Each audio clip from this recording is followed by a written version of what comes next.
إن الحمد لله رب العالمين، والصلاة والسلام على سيد الأنبياء والمرسلين وعلى آله وأصحابه أجمعين، نحمده ونصلي على رسوله الكريم. أما بعد، فأعوذ بالله من الشيطان الرجيم. بسم الله الرحمن الرحيم. إنما المؤمنون إخوة فأصلحوا بين أخويكم واتقوا الله لعلكم ترحمون. وقال تعالى: فمن يعمل مثقال ذرة خيرا يره ومن يعمل مثقال ذرة شرا يره. صدق الله العظيم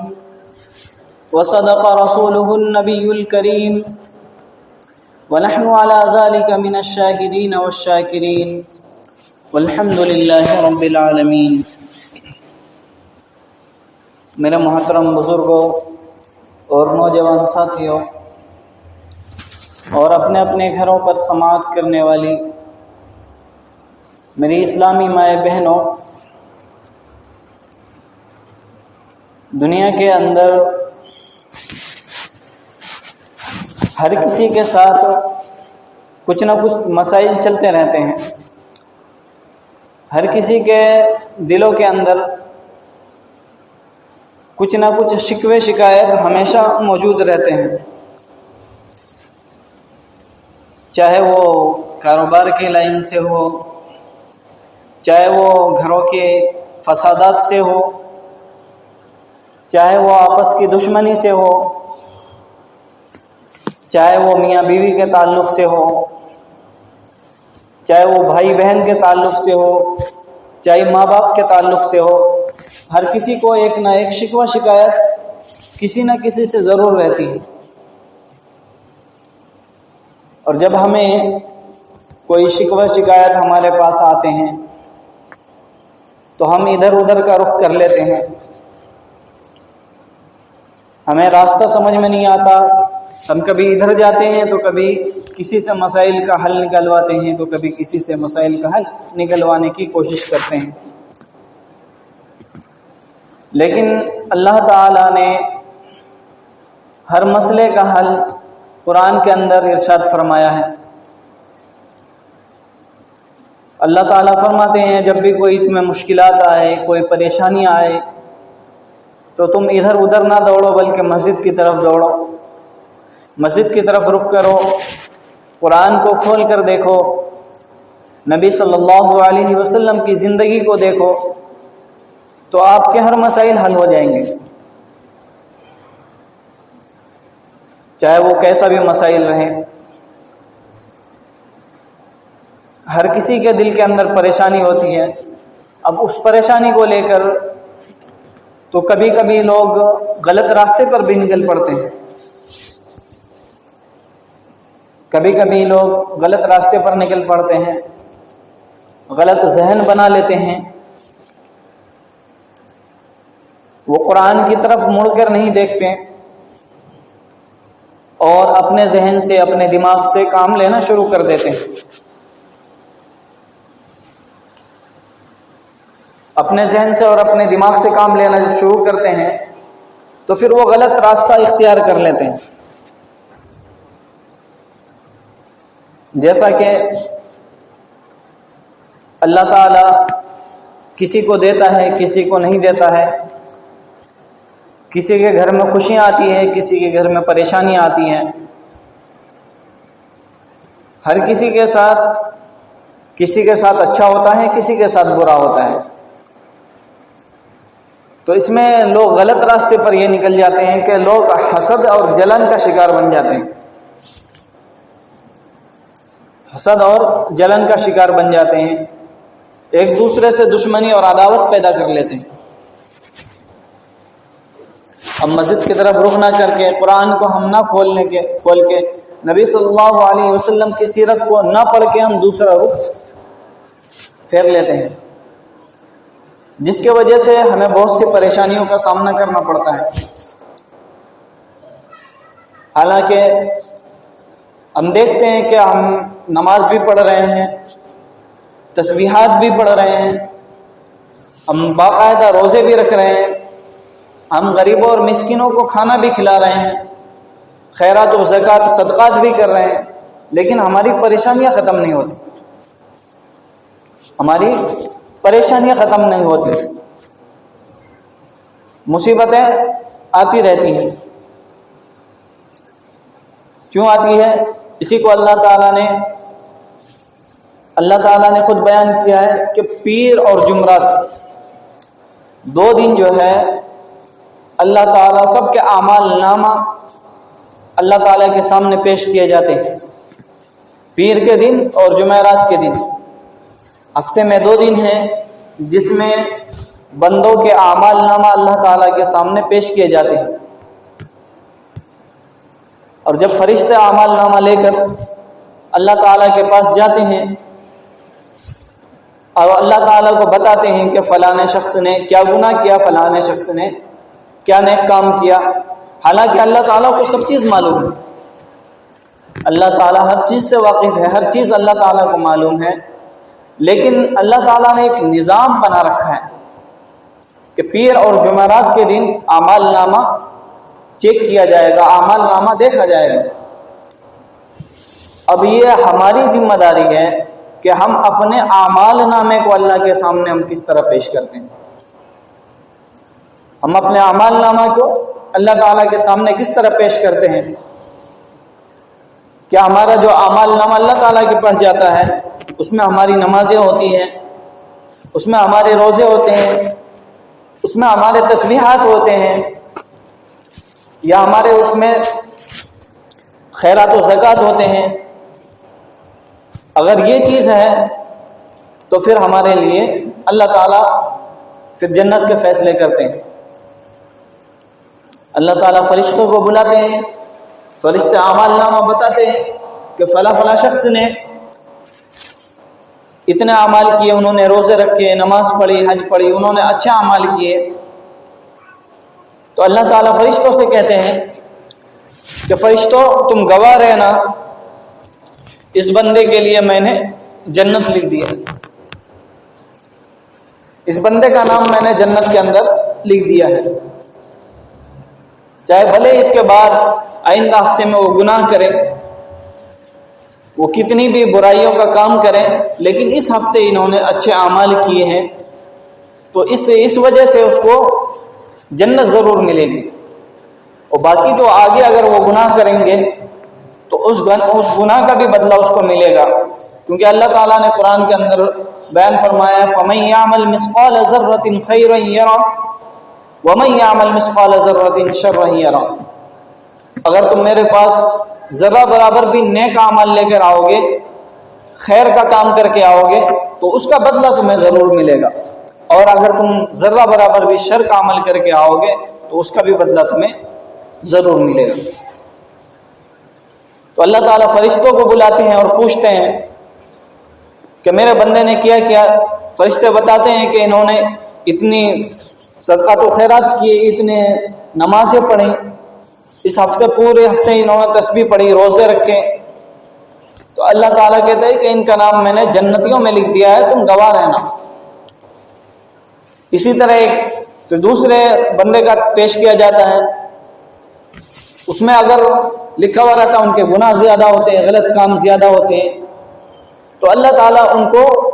چھوڑ دیتے ہیں کہ ان کا جو فیصلہ ہے وہ ابھی نہیں ہوگا، بعد میں کریں گے، آئندہ ہفتہ اس کو دیکھیں گے، کیا پتہ آئندہ ہفتہ یہ اچھے اعمال میرے پاس لے کر آ جائیں۔ اگر یہ آئندہ ہفتہ اگر اچھا اعمال لے کر آتا ہے تو پھر ہم اس کے لیے بھی جنت کا فیصلہ کریں گے، نہیں تو پھر اگر ہمیشہ کی طرح یہ غلط اعمال کرتے رہتا ہے تو پھر اس کے لیے جہنم کا فیصلہ ہم کریں گے۔ جب یہ سارا حساب کتاب ہو جاتا ہے پھر اللہ تعالیٰ پوچھتے ہیں اور کون ہے کیا رات، تو بولتے ہیں فرشتے کہ یہ جو ہے ان کا تو فیصلہ ہو چکا ہے، لیکن ایک اور ہے، وہ لوگ جو ہے کیا نام ہے اعمال تو اچھے کرتے ہیں، حالانکہ نماز پڑھتے ہیں، روزے رکھتے ہیں، تلاوت کرتے ہیں، تسبیحات پڑھتے ہیں، دین کے کاموں میں وقت لگاتے ہیں، ہر چیز کرتے ہیں، لیکن وہ ایک دوسرے کے خلاف اپنے دل کے اندر برائی رکھتے ہیں، حسد رکھتے ہیں، کینہ رکھتے ہیں، ایک دوسرے کے لیے بغض رکھتے ہیں، ایک دوسرے سے دشمنی اور عداوت رکھتے ہیں۔ حالانکہ وہ تمام دین کے کام کرتے ہیں، اچھے کام کرتے ہیں، نمازیں پابندی کے ساتھ پڑھتے ہیں، روزے پابندی کے ساتھ رکھتے ہیں، صدقات و فطرات بھی کرتے ہیں، لیکن اللہ تعالیٰ کہتے ہیں کہ نہیں، اس کا فیصلہ ابھی نہیں ہوگا، اس کا فیصلے کو روک دیا جائے، ہم اس کے فیصلے نہیں کریں گے ابھی۔ فرشتے کہتے ہیں کہ اے اللہ، انہوں نے تو پورے ہفتے نماز پڑھی ہے، انہوں نے تو نماز کی پابندی کی ہے، انہوں نے تو روزے بھی رکھے ہیں، انہوں نے تو تسبیحات بھی پڑھی ہے، ہمیشہ تسبیح پڑھتے رہتے ہیں، ہمیشہ اچھے کام کرتے رہتے ہیں، ہمیشہ نیکی کا کام کرتے رہتے ہیں، انہوں نے کبھی برا کام نہیں کیا، غلط کاموں میں نہیں گئے، انہوں نے کبھی شراب نہیں پیا، کبھی جوا نہیں کھیلا، کبھی سٹے بازی نہیں کی، کبھی حرام کاری نہیں کی، انہوں نے تو ہمیشہ دین کا کام کیا، انہوں نے تو دین کے کاموں میں وقت لگایا، دین کو پھیلانے کی کوشش کی، انہوں نے تو اچھے علم بھی سیکھے، انہوں نے تو اچھے علم بھی سیکھے اور نمازوں کی بھی پابندی کرتے رہتا ہے، تسبیحات ہمیشہ پڑھتے رہتا ہے، تو یا اللہ اس کے فیصلے میں دیر کیوں؟ اس کے فیصلے کو رد کیوں کیا؟ تو اللہ تعالیٰ فرماتے ہیں کہ میں نے فیصلے کو اس لیے رد کیا کیونکہ اس کے دل میں جو ہے وہ تو نہیں جانتا، جو میں جانتا ہوں اس کے دل کے اندر کیا ہے۔ حالانکہ نیکی تو کر رہا ہے، نیک کام کر رہا ہے، اچھے کام کر رہا ہے، لیکن اس کے دل کے اندر کیا ہے وہ میں جانتا ہوں، وہ تو نہیں جانتا۔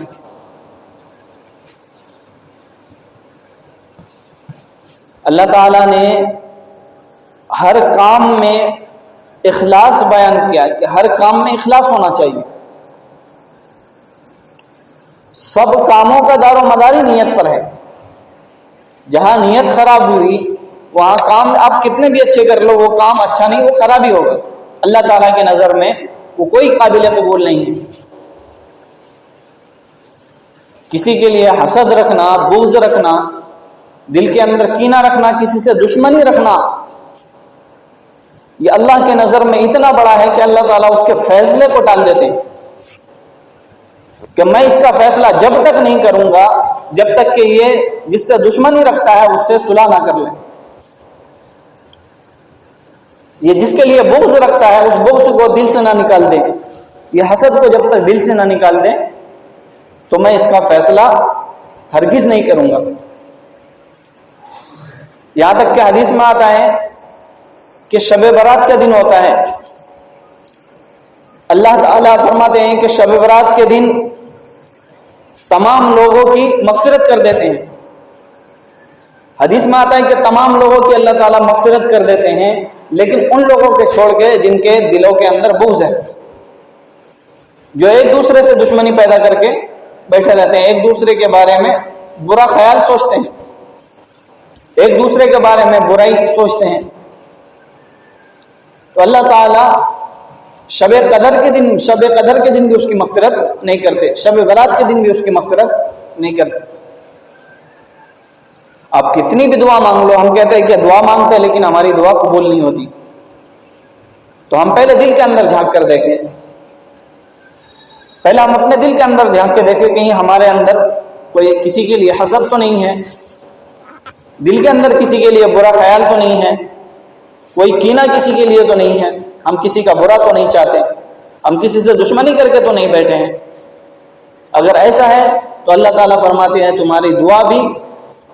بے قبول ہے اور تمہاری نماز بھی قبول نہیں ہے، نہ تمہاری دعا قبول ہے اللہ کے، چاہے تمہاری نہ نمازیں قبول ہیں۔ اللہ تعالیٰ فرماتے ہیں کہ ایسے لوگ چاہے وہ پوری زندگی نماز پڑھ پڑھ کے اپنے سروں کو کالے کر لیں، اپنے پیشانی کو کالے کر لیں، لیکن ان کی ایک بھی نماز قبول نہیں ہوگی۔ وہ نماز پڑھتے پڑھتے اپنے گھٹنوں کو گھس دیں، لیکن اللہ تعالیٰ کی نظر میں ایک بھی نماز قبول نہیں ہوگی۔ وہ روزے رکھ رکھ کے بھوکے مر جائیں، وہ خیرات و زکوٰۃ کرتے کرتے وہ خود غریب ہو جائے، لیکن اللہ تعالیٰ کے یہاں ایک بھی اس کا نہ روکا قبول ہے، نہ اس کے تسبیحات، نہ نماز، نہ روزے، کچھ بھی قبول نہیں۔ اللہ تعالیٰ کہتے ہیں کہ جب تک میں اس کا نماز اور روزے کو قبول نہیں کروں گا، جب تک کہ وہ جس سے بغض رکھتا ہے، جس سے دشمنی رکھتا ہے، وہ آپس میں صلح نہ کرے۔ جب تک آپس میں صلح نہ کر لے، میں اس کی کوئی بھی عبادت قبول نہیں کروں گا۔ آج ہم دیکھتے ہیں کہ ہمارے اندر کیسا بغض بھرا ہوا ہے ہر کسی کے لیے، ہر ایک کے بعد دوسرے کے لیے ہمارے دلوں کے اندر بغض بھرا ہوا ہے۔ حالانکہ بغض کسی کے لیے دل کے اندر کینہ رکھنا ایسا ہے جیسے کہ اللہ تعالیٰ کے سامنے تم اللہ تعالیٰ کو للکار رہے، تم اللہ تعالیٰ کے بٹوارے سے خوش نہیں ہو۔ یعنی کہ اللہ تعالیٰ اگر کسی کو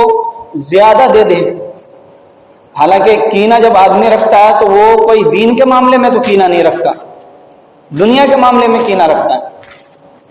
دین کے معاملے میں کوئی بھی کینہ نہیں رکھتا کہ بھائی انہوں نے 10 رکعت نماز پڑھی تو ہم 20 رکعت پڑھیں گے، انہوں نے 20 رکعت نماز پڑھی تو ہم 40 رکعت نفل ہم بھی پڑھیں گے، ویسا کوئی بھی نہیں رکھتا۔ انہوں نے 100 تسبیح پڑھی تو ہم 200 پڑھیں گے، ویسا کوئی بھی کینہ دل کے اندر نہیں رکھتا۔ اگر دل کے اندر کوئی کینہ رکھتا ہے، کسی سے دشمنی رکھتی ہے، کسی کی تباہی چاہتا ہے، تو وہ اس بنا پر کہ اگر اس نے بھائی اتنا کمایا تو اللہ تعالیٰ کس طرح کرے کہ اسے برباد ہو جائے،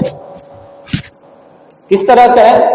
ایسا کیا کرے ان کے اوپر کہ یہ تباہ ہو جائے، برباد ہو جائے، یہ ذلیل ہو جائے۔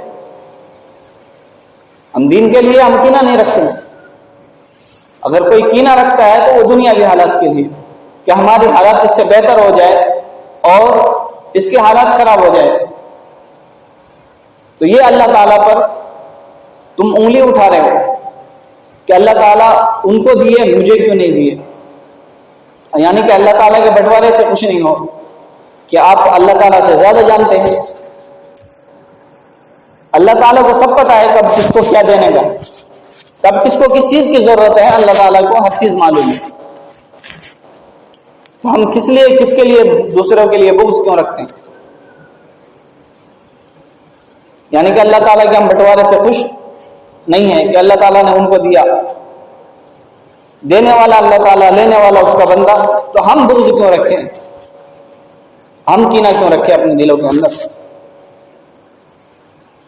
ہمیں بھی اگر فلاح کو پہنچنا ہے تو پھر ہم بھی نماز کی طرف آئے، ہم بھی اللہ تعالیٰ سے مانگیں، ہم بھی اللہ تعالیٰ سے مانگیں، ہم دوسروں کے لیے بغض کیوں رکھیں؟ یہ بغض جو ہماری زندگی کو بھی خراب کر دیتا ہے اور آخرت کو بھی خراب کر دیتا ہے۔ یہاں تک کہ علماء لکھتے ہیں کہ جو بغض اگر کسی کے دل کے اندر آ گیا اور وہ گہرائی کو پکڑ لے، وہ بغض اور بڑھتا رہے، تو وہ بغض انسان کو کفر تک پہنچا دیتی ہے۔ ہم دیکھتے نہیں حالات ہمارے نظروں کے سامنے ہیں کہ لوگ ایک دوسرے کی دشمنی میں کیا کرتے ہیں، جادو کا کام شروع کر دیتے ہیں، جا کے ان ناپاک پلیتوں کے پاس جا کر ہم جادو کروانا شروع کر دیتے ہیں کہ کسی طرح وہ برباد ہو جائے۔ اللہ کے نبی صلی اللہ علیہ وسلم فرماتے ہیں کہ جادو کرنے والا اور جادو کرانے والا دونوں کافر ہیں۔ جادو کرنے والا بھی اور کرانے والا بھی دونوں کافر ہیں۔ اور یہ ہم وہاں تک جو لے کے جانے والا ہے وہ ہمارا بغض ہے، ہمارے دل کے اندر ایک دوسرے کی دشمنی اور عداوت، ایک دوسرے سے حسد اور جلن ہے۔ یہی چیز ہے جو ہمیں کفر تک پہنچا دیتی ہے۔ ہم دن بدن اس کا رات دن اس کے بارے میں سوچتے رہتے، کیسے برباد ہو، کیسے برباد ہو۔ دماغ اتنا کھپا دیتے ہیں کہ ہم پھر وہ جادو ٹوٹکے کرنے والے کے پاس پہنچ جاتے ہیں، حالانکہ اس کو قرآن کافر بول رہا ہے، اللہ تعالیٰ ان کو کافر بول رہے ہیں، نبی صلی اللہ علیہ وسلم ان کو کافر بول رہے ہیں، ہم کافروں کے پاس پہنچ جاتے ہیں۔ اور ہمیں یہ خیال نہیں آتا کہ ہم کر کیا رہیں گے، ہم کفر تک پہنچ گئے، ہمیں یہ خیال تک بھی نہیں آتا، ایک دوسرے کی دشمنی میں یہاں تک پہنچ جاتے ہیں۔ تو ہم اپنے بغض سے اپنے دلوں کو پاک رکھ کے کسی کے لیے حسد جلن بالکل بھی پیدا نہ ہونے دے دیں، ایک دوسرے میں اتحاد و اتفاق کے ساتھ رہیں۔ ہماری جو سب سے بڑی کمزوری ہے وہ یہی ہے کہ ہمارے اندر اتفاق نہیں ہے، اتحاد نہیں، ہمارے اندر اتحاد نہیں ہے تو دیکھتے ہیں ہم لوگ ہمارے فائدہ اٹھاتے ہیں، ہمارا فائدہ اٹھا کر چلے جاتے ہیں، ہم جس کو اپنا سمجھ کر سب چیز بول دیتے ہیں، پھر وہ کل وہی ہمارے پیٹ میں چرپ ہو کر چلے جاتے ہیں، اور جو اپنے رہتے ہیں اس سے ہماری دشمنی رہتی ہے۔ قرآن کیوں کہتا ہے کہ تم مسلمان آپس میں بھائی بھائی ہو، انما المؤمنون اخوۃ، کہ تم آپس میں تمام مسلم آپس میں بھائی بھائی ہیں، فاصلحوا بین اخویکم، اور جب تم کسی کے لیے فیصلہ کرو تو کبھی بھی تم فیصلہ کرنے میں اوپر نیچے نہ کرو، کسی کو بڑا سمجھ کر اس کے حق میں فیصلہ نہ دو۔ اب ایک دوسرے کو اگر ملانا چاہو تو اس ملانے میں تم کسی کے لیے جھوٹ نہ بولو، کسی کے دلوں کو ٹھیس نہ پہنچاؤ۔ واتقوا اللہ، تم فیصلہ کرنے میں اللہ تعالیٰ سے ڈرو، لعلکم ترحمون، تاکہ تم پر رحم کیا جائے، تاکہ تم پر رحم کیا جائے۔ کسی کو بڑا مالدار سمجھ کر اس کے طرف نہ بولو، ان کے لیے کوئی زیادہ تعریف کر کے ان کے لیے نہ بولو، یہ کوئی غریب ہے، غریب کی ہمدردی میں ان کے لیے زیادہ بڑائی بیان نہ کرو، آپس میں جتنا ہے اتنا سامنے رکھ کے اس کے لیے بیان کرو، اور آپس میں ایک دوسرے کو صلح کراؤ، جہاں کہیں عداوت نفرتیں ہوں ان کو ایک دوسرے کے ساتھ صلح کراؤ، ان میں بھڑکاؤ والا کام نہ کرو، کیونکہ ہم اس سے دین سے بھی خالی ہو سکتے ہیں، اور آخرت میں تو پھر اللہ تعالیٰ تو ہمیں دنیا کے اندر قبول نہیں کر رہے تو آخرت کے اندر کیا قبول کریں گے۔ یہ حسد اور کینہ جس کو ہم ہلکی چیز سمجھتے ہیں، ہم لے کر بیٹھے رہتے ہیں، کبھی اس کے لیے کبھی اس کے لیے، یہ اتنی بڑی چیز ہے کہ اللہ کے نبی صلی اللہ علیہ وسلم فرماتے ہیں کہ اس کو لے کر آدمی کفر تک پہنچ جاتا ہے، غلط کاموں میں مبتلا ہو جاتا ہے، اور جو لوگ یہ دل کے اندر رکھتے ہیں تو اس کی نمازیں بھی قبول نہیں ہوتی۔ حالانکہ نماز پڑھنے کے لیے ہم دیکھتے ہیں کہ نماز پڑھنے کے لیے ہم اچھے کپڑے پہن کر، نہا کر، غسل کر کے، وضو کر کے تب ہم نماز کے لیے آتے ہیں، اتنا محنت کرنے کے باوجود بھی پھر اللہ تعالیٰ کہے کہ تمہاری نماز قبول نہیں ہوئی، تو وجہ کیا ہے؟ اللہ تعالیٰ کے لیے تمہارا چہرہ، تمہارا لباس، تمہاری اسٹائل معنی نہیں رکھتا، بلکہ تمہارے دل کی کیفیت معنی رکھتی ہے، تمہارا اخلاص اللہ تعالیٰ کے سامنے معنی رکھتا ہے۔ اگر آپ نیت کر لو زبان سے اور دل کے اندر سے نیت نہ کرو تو آپ کی نماز بھی قبول نہیں ہوتی، آپ کی نماز بھی قبول نہیں ہوتی۔ آپ زبان سے نیت نہ کرو، خالی دل کے اندر نیت کر لیے تو آپ کی نماز قبول ہو گئی۔ اللہ تعالیٰ نے تو اتنا چھوٹ دے دیا ہے کہ اگر تمہارے پاس نہانے کے لیے پانی کی بھی فراوانی نہ ہو، تم ناپاک ہو، تمہارے کپڑے میلے کچیلے ہیں، تم جو ہے زمین پر ہاتھ مارو اور وضو کرو، مٹی لے کر وضو کر کے تم پھر نماز پڑھو، وہ بھی اللہ تعالیٰ کے سامنے قبول، لیکن نیت ہونی چاہیے، اخلاص کے ساتھ ہونی چاہیے، اخلاص کے ساتھ ہونی چاہیے، تب وہ نماز بھی قبول ہے۔ اب ہم دوسرے کی برائی دلوں کے اندر لے کر بیٹھے اور ایک دوسرے کے دشمنی ہم دلوں کے اندر لے کر بیٹھے تو پھر اللہ تعالیٰ ہمارے نماز کو بھی قبول نہیں کرتا، ہماری خیرات و زکوٰۃ کو بھی قبول نہیں کرتا، ہمارے روزے کو بھی قبول نہیں کرتا، ہماری تسبیحات کو بھی قبول نہیں کرتا۔ اللہ تعالیٰ پھر کہتا ہے کہ جب تک یہ ایک دوسرے سے صلح نہ کر لے، جب تک اپنے دلوں کے اندر سے یہ عداوت، یہ بغض، یہ حسد نہ نکال دے تو اس کی کوئی بھی عبادت قبول نہیں۔ جس دن یہ نکال دے گا، جس دن یہ اس چیز سے توبہ کر لے گا اور آپس میں صلح کر لے گا اور مجھ سے معافی مانگ لے گا تو میں اس کی ساری نمازیں قبول کر لوں گا جتنی اس نے پڑھی۔ تو ہمیں کیا اتفاق کے ساتھ، اتحاد کے ساتھ رہنا، اور مسلمانوں کی بھلائی اسی میں ہے کہ وہ اتحاد کے ساتھ رہے۔ مسلمانوں کی بھلائی اسی میں وہ اتحاد کے ساتھ رہے۔ جہاں مسلمان ٹوٹے تو پھر چکنا چور ہو جائیں گے۔ اللہ کے نبی صلی اللہ علیہ وسلم نے کیوں اتنا اتحاد کے لیے اتنی لڑائی، اتنی جنگیں کی، اپنی زندگی کو کیوں کھپایا؟ تاکہ ایک دوسرے میں اتحاد رہے، ایک دوسرے میں اتحاد رہے۔ جس کا جو مقام ہے اللہ کے نبی صلی اللہ علیہ وسلم نے اس مقام کے حساب سے اس کو، جس کی حیثیت ہے اس حیثیت کے حساب سے اس کو کام دیا۔ آج تک کوئی شکوہ شکایت کسی صحابی نے نہیں کیا، کسی بھی صحابہ نے شکوہ شکایت نہیں کی، تو ہم ان سے بڑے تھوڑی ہو گئے، ہم ان سے اعلیٰ درجے پہ تھوڑے پہنچ گئے کہ اللہ تعالیٰ کے دیے ہوئے پر ہم اس پہ اشکال اٹھائے، اس پہ اشکال کریں، اس میں انگلیاں اٹھائے کہ اللہ تو نے اس کو اتنا کیوں دیا، مجھے کیوں نہیں دیا، اس کو مرتبہ دیا، مجھے کیوں نہیں دیا، اس کے بچے فلانا اسکول میں پڑھ رہے ہیں، ہمارے بچے کیوں نہیں پڑھ رہے ہیں، اس کے پاس اتنا مال و دولت ہے، میرے پاس کیوں نہیں ہے۔ تو اس کا ہم شکوہ شکایت کرنے کے کوئی مطلب نہیں بنتا۔ اللہ تعالیٰ جو بھی بٹوارا کرتا ہے وہ بہترین بٹوارا کرتا ہے۔ اللہ تعالیٰ سے بہتر حساب کتاب کرنے والا کوئی بھی نہیں ہے۔ اللہ جس کے لیے جو بھی کرتا ہے وہ بہتر کرتا ہے۔ اس چیز کو دلوں کے اندر اتارا، اگر یہ چیز دلوں کے اندر اتر گئی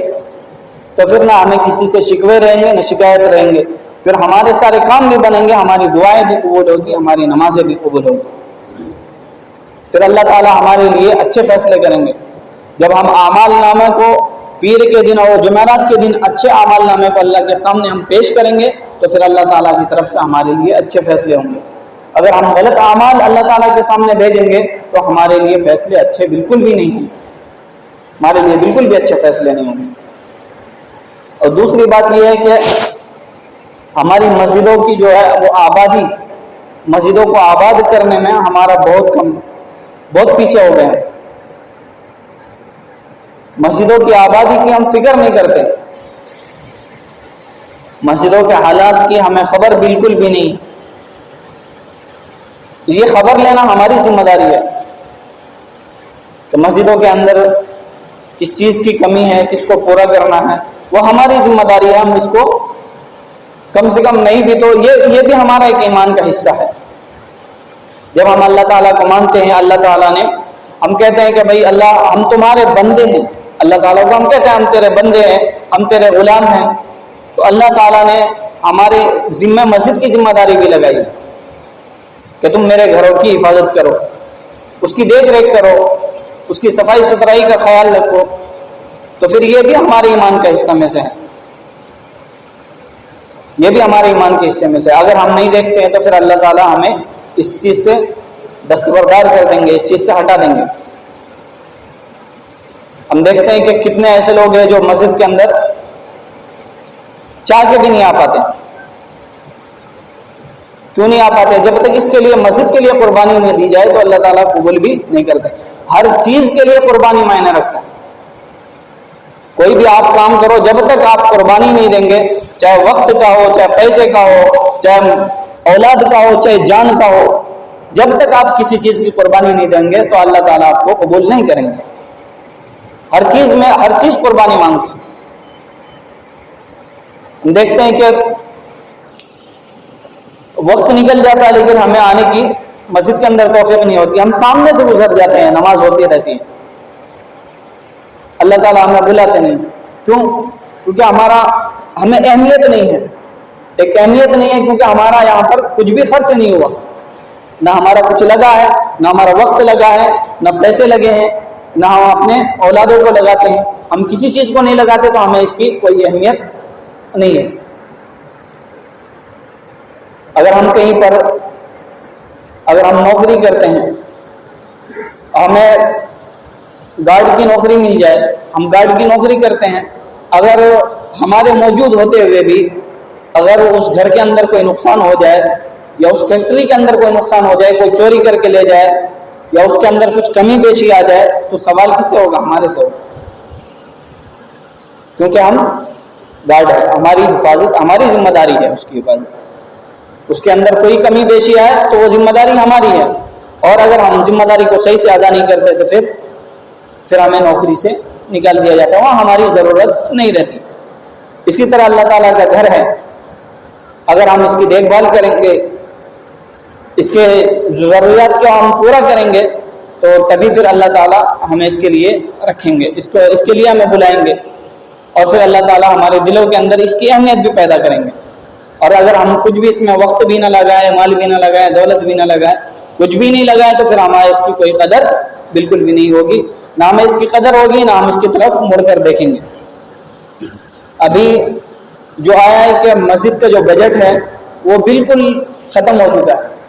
مسجد کا بجٹ ہے وہ بالکل ختم ہو چکا ہے، اب یہ کس کی ذمہ داری ہے کہ اس کو پورا کریں؟ کس کی ذمہ داری ہے؟ گاؤں والے کی ذمہ داری ہے نا، یہ کوئی باہر کے لوگ آ کر کریں گے؟ ذمہ داری ہماری ہے، اگر ہم اس کو پورا کریں گے تبھی تو یہ مسجدیں آگے تک چلیں گی، اور پھر اللہ تعالیٰ اس کو بھی قبول کریں گے۔ جب ہم دیکھیں گے نہیں، اس کی طرف مڑ کر نہیں دیکھیں گے، معلوم کرو آپ کو، آپ کے یہاں جو ذمہ داران ہے اس سے معلوم کرو کیا چیز کی کمی ہے، کس چیز کی پریشانیاں آ رہی ہے، کیا ہے کیا نہیں ہے۔ جب تک معلوم نہیں کریں گے تو کیسے اہمیت کریں، اور کیسے ہمیں مسجدوں کے ہمارے دلوں کے اندر مسجد کی محبت پیدا ہوگی؟ اگر ہمارے دلوں کے اندر مسجد کی محبت پیدا کرنا ہے تو اس کی ہمیں دیکھ بھال بھی کرنا ضروری ہے۔ ہم اگر چاہتے ہیں کہ اللہ تعالیٰ ہم کو مسجد سے جوڑے رکھیں تو پھر ہم اس کی خبر گیری ہماری ذمہ داری ہے، اور یہ صرف ہم گاؤں والوں کی ذمہ داری ہے، اس کے باہر والوں کی کوئی ذمہ داری نہیں ہے۔ اب آپ وہ کیسے کریں گے وہ آپ کے ہاتھ میں ہے۔ اگر آپ اس کو چلانا چاہتے ہیں، اللہ کے گھر کو آباد کرنا چاہتے ہیں، تو پھر اس کی خبر گیری کرو اور اس کی معلومات کرو، آپ جو یہاں کے ذمہ داران ہیں معلومات کرو ان سے، وہ بتائیں گے آپ کو کیا چیز کی کمی ہے، کیا چیز کی ضرورت ہے، اس کے حساب سے اس کی مسجدوں کی بھرپائی کی جائے، تاکہ یہ ہمارے آنے والی نسلوں تک یہ مسجدیں اسی طرح برقرار رہیں، ہمارے آنے والے نسل بھی اس سے فائدہ اٹھا سکے۔ تو یہ ہماری ذمہ داری ہے، اس کو ہم پورا کریں گے نا انشاءاللہ۔ اللہ تعالیٰ ہم سب کو کہنے سننے سے زیادہ عمل کی توفیق عطا فرمائے۔ وآخر دعوانا الحمدللہ رب العالمین۔ جو سنتیں نہیں ادا کریں